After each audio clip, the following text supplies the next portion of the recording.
लो जी sir जी है वेखो ਇਹ ਸਾਡੇ ਲੰਗੇ गाँव ਦੇ ਬੰਨ ਦੇ ਨਾਲ ਇਹ ਪਾਣੀ ਦਾ ਫਰਮਾਇਸ਼ ਕਰਨ ਵਾਸਤੇ ਜੋ ਨਿਸ਼ਾਨ ਦਿੱਤਾ ਗਿਆ ਇਹਦਾ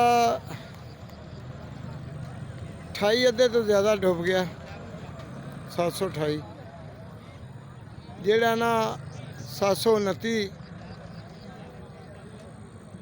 30 ਤੇ 31 32 त्रै निशान 4 रह गए ने। बहुत उतले दर्जे का सैलाब है, बहुत नुकसान हो रहे हैं।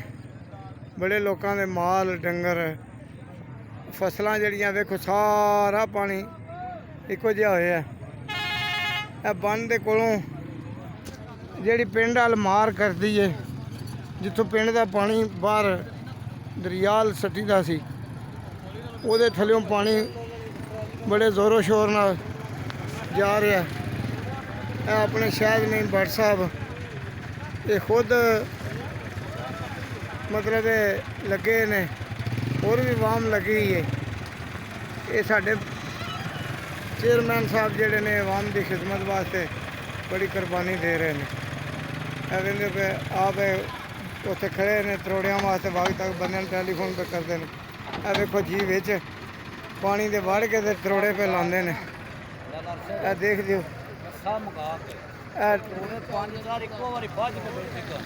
अवाम जी बिच हस